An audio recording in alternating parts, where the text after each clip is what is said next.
Tyler Glasnow, who is their pitcher, you recall they traded for him. They signed him to a large extension. He is making a ton of money. And he's a player who is a Cillian Murphy lookalike. That's true, too. We could put that side by side of them on the screen. It's really crazy how much they look alike. But Cillian can act and Tyler can throw. But here's the thing about Glasnow. He's always hurt. That is something very clear.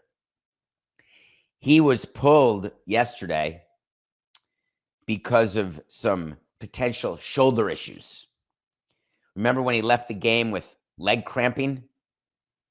And we were thanking God it was only leg cramping, and that was a couple games ago. Now he's leaving the game for shoulder issues. That's going to be a lot longer on the shelf. He's only pitched 18 innings so far, and he got $136.5 million over 5 years, only December of 23 from these Dodgers.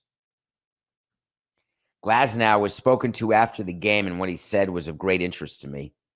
He said, I've been working with the training staff with the Dodgers, trying to figure out why I keep getting hurt.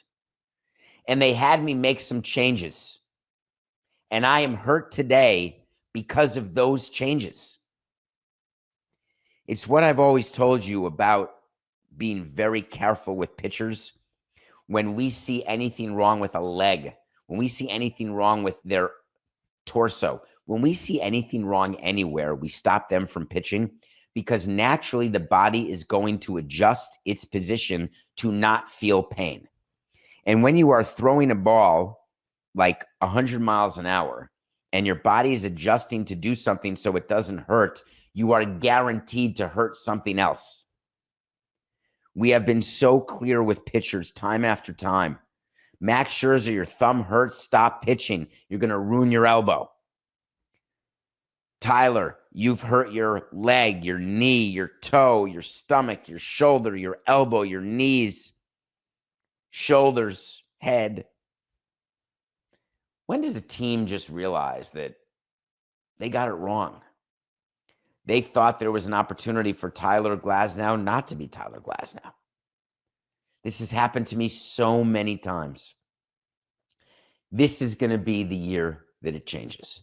This will be the stretch of years if we sign him that he'll actually perform for us. And then when it doesn't happen, we have this aura of surprise like we missed it. We should have known better. When you've got payroll to play with, you don't need to know better. The Dodgers have Glasnow, Blake Snell, Ohtani, Trinan, Kershaw, Kopech, Gonsolin, Stone, Gratterall. Players you've never heard of, 3 more. All of them on the injured list. All of them unable to pitch. I just want to give you a count right now. There are 12 pitchers. That's an entire staff that's on the injured list for the Dodgers. You want to know why there's issues in baseball, owner v. owner, and why there's all these problems in collective bargaining? It's that the Dodgers have a pitching staff on the injured list. And the Dodgers are fine with that because of the depth that they acquired because of the payroll. I believe they should be penalized for this level of reckless indifference and this financial might that they're able to use and employ over the other teams that they compete with. And that penalty is the salary cap. That penalty is, and we can put it in there, the number of pitchers you can have on your roster. You see, you can hide players on the 60-day injured list because they don't count towards your 40-man roster or your 26-man roster, and they're not eligible to go to any other team. They're on your 60-day injured list. It is a great way to use roster manipulation. The 15-day injured list people stay on your roster, but not on your active roster. They're only on your 40-man roster. Good, but not as good as the 60-day. The Dodgers are really smart about using their injured list. They use it for roster manipulation. They use it to help increase their differentiating factor, which is money. The Dodgers are the team who will trade for and sign an injured player, pay him for a year not to pitch because he's injured, and then get him for the following year. And if he comes back, great. If not, fine. But the Dodgers are able to do deals like that their competitors do not do. The Los Angeles Dodgers and Tyler Glasnow are a perfect manifestation of what happens when you combine brilliance and money.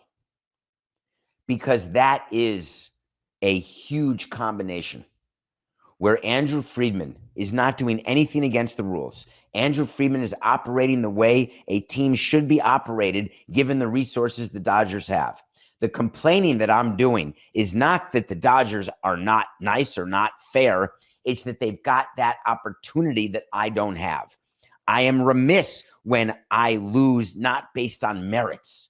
If I lose to a better team, a better organization, a smarter front office, I tip my cap. When I lose to someone who had an unfair advantage, that bothers me. When Andrew Friedman picks up the phone after winning a World Series and just says, hey, it's just business. Sorry, this is nothing personal.